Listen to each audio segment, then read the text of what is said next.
Welcome to another episode of the Focus Bee Show. Today I'm here with Wesley Joachim. Wesley is a music composer, copywriter, and a productivity expert. Thank you so much for joining the show, Wesley. Yeah, thank you, Katie, for welcoming me. I'd say like productivity enthusiast, at least. I don't know if I can call myself an expert in that, but it's definitely a topic that I've been diving into over the last years. Yeah. I like this. You're very humble and modest. We've had a lot of conversations around productivity, and it's an area we're both really interested in. And I'm really curious, why is it that you got interested in the first place? What interests you about productivity? Yeah, it started when I met that new friend who was called Moni. It's been 4 years that I've known him for now. And he is a lot into productivity. And the frame was like we were both working at jobs in companies, and both wanted to quit our jobs and to try the digital nomad lifestyle. So in order to do so, you have to be organized if you want to, come from that situation, to leave your job, find first missions as a freelancer, and make it sustainable. And yeah, I just followed his advice. He was a lot into it. Productivity sessions online with other people and productivity methods. When I first saw his Google Chrome navigator, I was like, what the fuck, like everything was organized into folders, and it really inspired me to question myself about that. And until that time I was just, to me it was like, you have to get good grades at school or the university and you have to work for it, but I was not trying to hack productivity. This is so interesting because Wesley and I are good friends and we've often talked about productivity, but we've never actually discussed what got you interested. And funnily enough, it was my own journey also as an entrepreneur that got me into productivity. Because like you said, when you're managing your own business, suddenly you realize that organization, first of all, is a skill, but also it's a huge asset to your business if you know what you're doing. So I really, really like the fact that we sort of started off and got an interest in productivity in the same way. What sort of benefits have you seen from learning all of this, from learning to be more organized, focused, and productive? Simply being able to make it as a freelancer, copywriting freelancer, and now music composer as well. I start working for clients. Just results, being able to earn, as much, if not more, than I used to when I was working in an agency. So that's the tangible result. Being able to work less hours as well. The better you're organized, the better lifestyle you get. And also with my clients, the fact that I'm able to come up with a plan and with like creating a Google spreadsheet, for example, in order to track all the work that is done for them, and also it can help them better organize themselves in terms of communication strategy, for example, like when they have like a plan over a year and they can know exactly where they're at, over the first quarter or whatever. So it not only benefits me, but also people that I'm working with. And you said it, like it's a skill in itself, and you become better at whatever you're doing because you have like the pure skill of, I'm a copywriter, or I'm a productivity coach. So that's the skill of helping your clients, get results in that specific area. But if you are generally good at organizing things and yourself, that can only increase your skills in the other areas of your professional life. Absolutely. So I don't know if I'm answering the question, but yes, you are. All the benefits, the tangible benefits in terms of getting your things together so that you actually get business, make your freelancing business work, and getting financial results from it. Yes, definitely. And it's like also like gamification. Maybe we'll talk about it a bit, but I love the idea of like creating your own worlds, even though other people might think it's weird. You know, like adding colors to my Google Agenda, for example, or having my morning routine habits. Um, Also, like you get used to it, and it's a game in itself. You know, like feeling good about the habits of productivity for its own sake. Yeah. I love this. It sounds already like you're sharing an insight on how creativity and productivity can be related. Could you tell us a bit more about your gamification? I think this sounds fantastic. Yeah, I have a few things going on. So yeah, the Google Agenda, I use several colors, and I discussed that with our common friend Will the other day, and it gave him the idea to do the same thing because I've been so the Google Agenda, I've been using that seriously for like I'd say 3 years, and it's pretty much at the same time that I started journaling on paper. I've got my own, how do you call that, like book of journaling. And what I do is that I try to plan my weeks and days ahead as best as I can. But what I also do that few people do is that I retroactively adjust my weeks or in my days accordingly to what I've actually done, you know, and will say like, yeah, that's a great idea because now it's kind of digital journaling. And I hadn't thought about the idea of that I was journaling as well, doing that. And yeah, I've got my own color chart for that. So yellow is going to be all of my free time. But it also includes like cooking and, you know, going to the grocery store because I love that. So it's like, it's just time that I spend by myself doing something different than client work or, you know, following a course or doing my admin pretty much. Then I've got my client work in blue. I've got my client onboarding and, you know, commercial time, you know, prospection in dark blue. So it's all on the Google Agenda, you know, available. And then I've got green for what I call meta and administration. So yes, that's an important time as well, like my email, because it's not time that is billable for my clients, you know, not directly, but it's also part of my business, of course. And purple is for learning.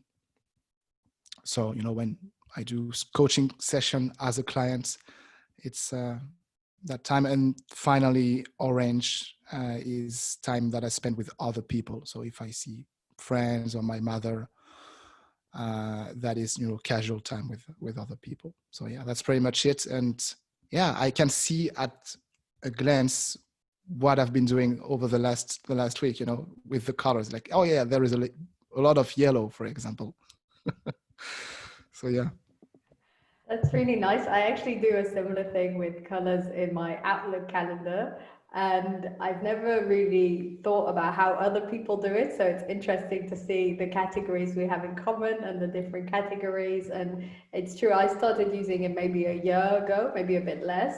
And it really does help you afterwards to process the week, to review it, to review the months, to see where your time went, essentially. It's a way of keeping track of your time. Yeah, I think it's a lot about being honest with yourself, and it's what I try to explain now when people ask me about productivity and, you know, what I'm doing with my life and the way I handle it. You know, I don't want to be on that end of the spectrum that is too controlling and like the we could call it the hustler, and I don't want to be on that other end of the spectrum, which would be the laid back guy that is too laid back and doesn't get things done. The idea is to get those two hands, on both parts of the spectrum or of the screen, to join in the middle, somewhere in the middle. And that's why I like planning and saying like, yeah, okay, I want to work that many hours and this is what is the most important this week. But then the fact to review things and to, just be honest with myself. If I've been watching Netflix for 2 or 3 hours that day, Netflix is new to me, but whatever I'm doing, or like if I feel the need to go out for a long walk, especially now with the end of confinement in France, we feel that need to go out and be outside. I want to be honest with myself and to create the weeks that suit me the best, so that's really the idea, rather than trying to impose things and my body and my soul just say no, so it's a compromise to find. Really nice. And I love what you said about the spectrum. On one end, the very organized, controlling, almost rigid side of things. And on the other end, the very creative, but also maybe laid back aspect. And I'm wondering, how do you manage to find this balance? What sort of practices that you have that help you to be both structured, but also creative, a bit more maybe chaotic also?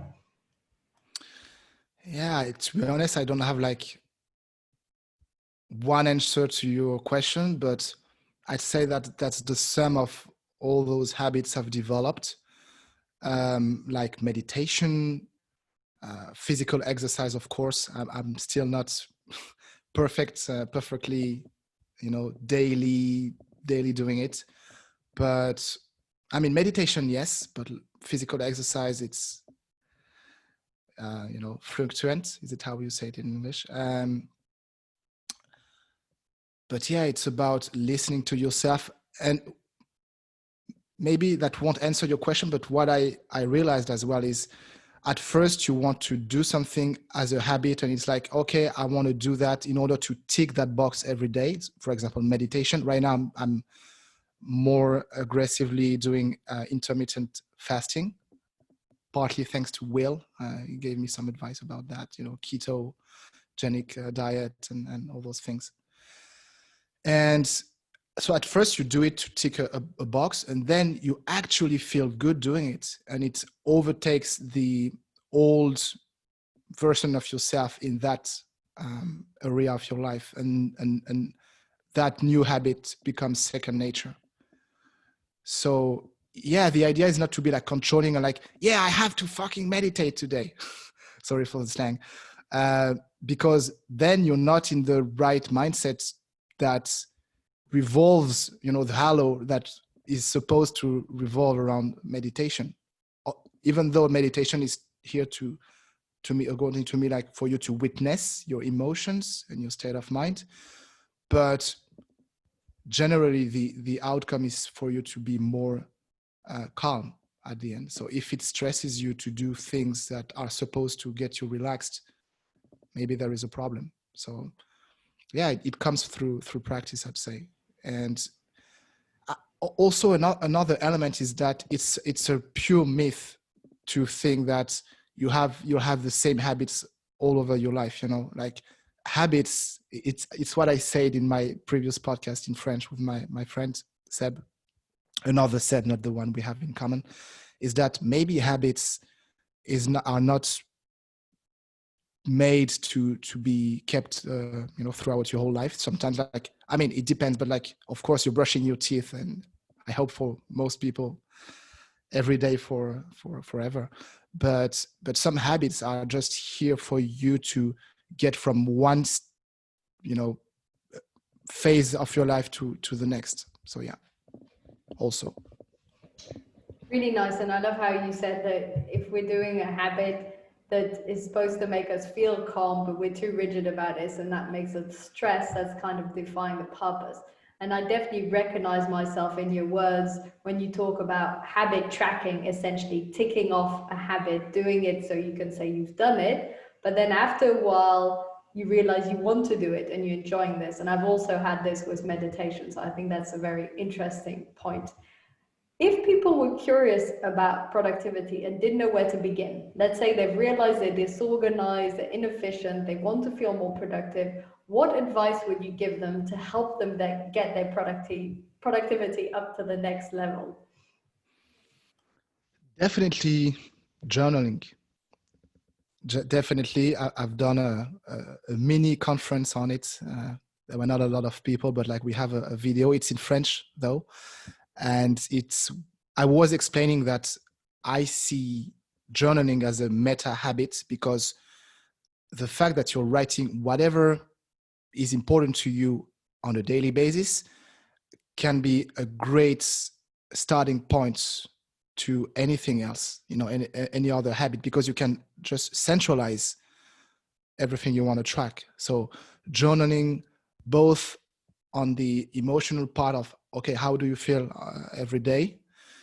And also like on a more, I'd say like measured parts, tracking part, like, okay, I've done this and that, or like, I'm grateful for those three things, and just doing those three, like, mentioning three things every day and being disciplined on that made a big difference for me in my life. I'd say like the two things that have changed my life the most is journaling over like the last 3 to 4 years, from the point I was bored at my agency to becoming a freelancer, and meeting my friend Moni as well. I'd say like those are the two main elements. Of course, like everything is always related in life, and it's a cascade, because you meet somebody and then you meet somebody else that might have even more impact on your life in, at some moments in your life. But I'd say like those two things. So journaling, just 10 minutes a day, before going to bed.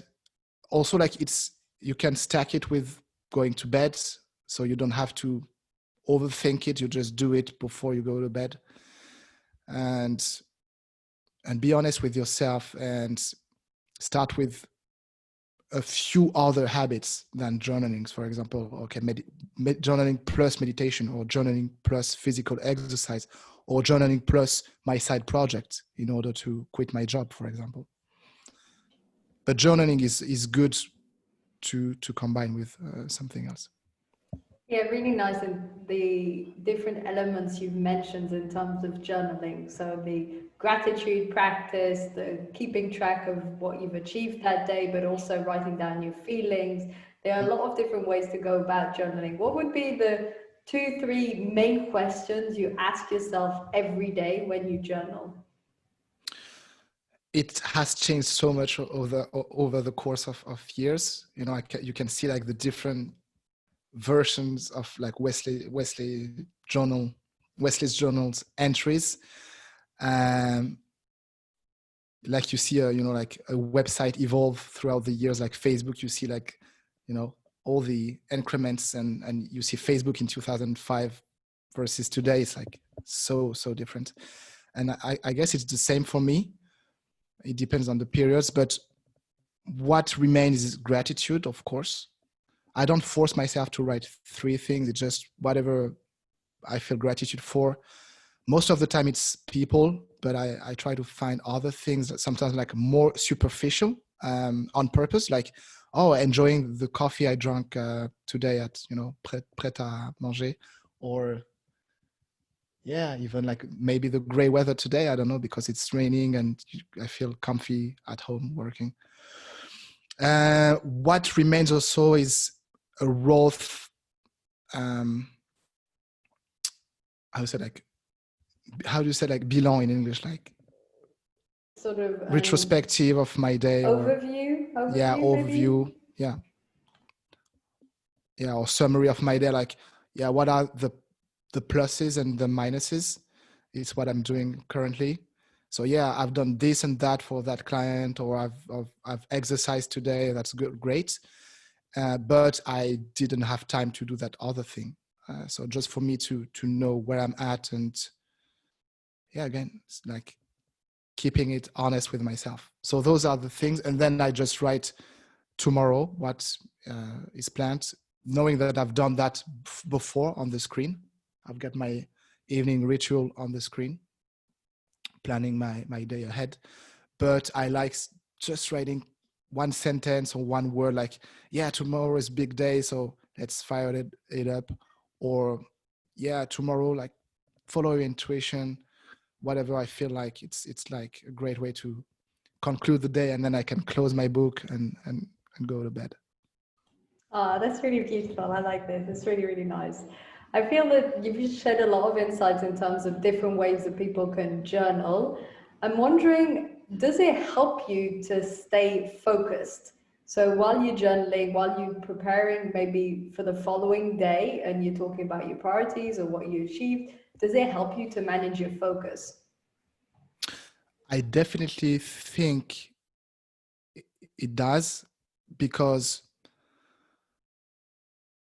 you know, like James Clear, we both love James Clear, and he talks about identity at the core of habits, you know, changing your habits and telling yourself certain things, even though it's on paper. You know, it's not like, yeah, it's just words, but the fact that you write it for yourself and over and over and over again contributes to you know, shift your identity. And then it becomes a reality, like, okay, tomorrow I will do that, or this is what matters in my life.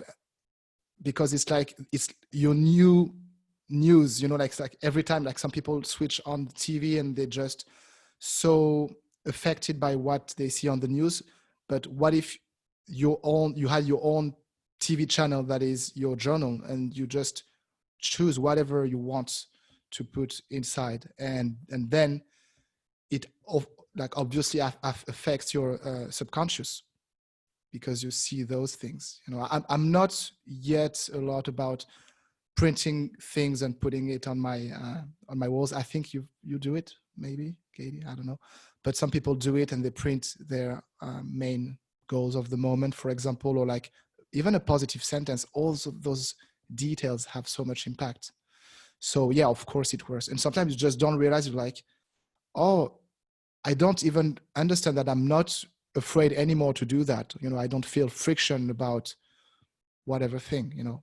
And I can give the example, my current example of intermittent fasting. You know, right now I've been fasting for, I think, 15 or 16 hours currently as I'm talking. And now it's becoming the new normal. But because Will told me, like, yeah, I fast for 24 hours, like I eat once a day, and for me it's nothing. And now, because he said that, you know, he's an element of my environment and he's influencing me positively, I hope, to set the bar higher up.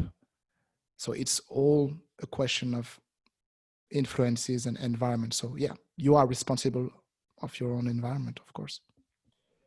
Yes, and it's interesting how you said that we can select and choose what we write about, of course, but also then it helps to forge our new identity. And from that, of course, new habits and a current focus. I also really love what you were saying right now in terms of how our environment influences us. So because you got on well with our friend in common, Will, and he told you that he fasts and maybe eats once every 24 hours, suddenly it seems possible. And this is definitely something I've noticed in the group we're in at the Thought Leadership Academy, because I really feel that we can tell the influence and the motivation and inspiration we get from the group as a peer group, and that lifts up our entire energy. So I think there's a lot to be said in terms of peer group and influence. Yeah, you definitely have the desires of the people you spend the most time with. You know, it's also like, that's kind of frightening when you think about it, because which of my desires are actually mine? I mean, you know, we tend to talk about, yeah, what society, like what is society and the media and politicians tend to put in our heads. But sometimes, like, your best friends also have that impact, and like all the time they have that impact, and we need to pay attention to it as well. For example, my friend Moni, is still into being a digital nomad and moving a lot, even though he's not, of course, currently. But I realized that, now I'm back in France, in Lyon. It's pretty much my hometown where I grew up. And that I don't need to travel all the time to feel good. But I had to try it, and now I could make my own, mind up. So sometimes you go extreme, you follow someone, it's like, almost like that friend could be like kind of your guru. And then you just get back to normal, but you keep the good things that serve you and that correspond to what you want to become. And you just leave behind the things that were a surplus, that were too much. So, that's very nicely said. I feel that's a really good way of putting it. We get the inspiration, we get the ideas, we try things out, then we come back to who we really are, but taking away this sort of nugget of inspiration. That's really, really nice. I want to touch a bit on a few tools, because I know you use a lot of productivity tools, and I feel that maybe the listeners could benefit from one or two tools that you think could really help them. Maybe if they're starting off with productivity, or they want to know more, like a few productivity hacks. So definitely Toggle Track. We have that other thing in common. I don't know if you still use it, but Toggle Track is amazing. It's free. It's a freemium. You have like a paid version, but I've been using it for free for like, I don't know, 2-3 years. So it helps me track the time that I want to track. So of course my billable time, client, time, but also when I learn something or when I do my admin. I don't track my personal yellow time on it. It's not relevant for me. But Toggle Track. It used to be called Toggle. Now it's Toggle Track. So definitely. Google Agenda is very convenient as well. So you don't need like expensive tools or fancy tools.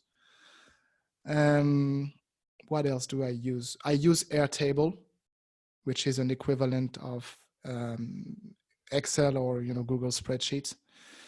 And I use that to track my revenue by clients. I know how much I earn per hour. I've got, like you can add some formulas, and it looks a bit better to me than an Excel or spreadsheet. So those are the main tools I use. I don't know if you want to dive deeper into more tools, or maybe you expected techniques as well? I think that's really nice. I think that we don't want to overwhelm people with a lot of different tools, but I think it's nice to see the ones you're using. I've actually stopped using Toggle, and I just use my calendar as a way of keeping track. I found that turning it on and off, but then it depends what you're doing, what you use. So I think it's always nice to hear and get inspiration. The episode has gone by so quickly, Wes. We've covered on so many different topics. Where can people find you? On my website, wesleyjoachim.com. That is still not on point, but every time I say that, it's another opportunity for me to work on it, to put it up to date at least. And on social media, I use LinkedIn, so you can add me on LinkedIn, Wesley Joachim. I guess my name is in the episode title. And you can follow me on Instagram as well. And you can listen to my music, because I put my music on Instagram, but also on Spotify, YouTube, and all the major platforms. Amazing. And of course, Facebook. So it's just my name pretty much. I don't have like something different. Amazing. Well, thank you so much for sharing all of this. Thank you for joining the show. And yes, thank you so much for being here. Thank you, Katie. You're an amazing host. Thank you. You're an amazing guest. Thank you.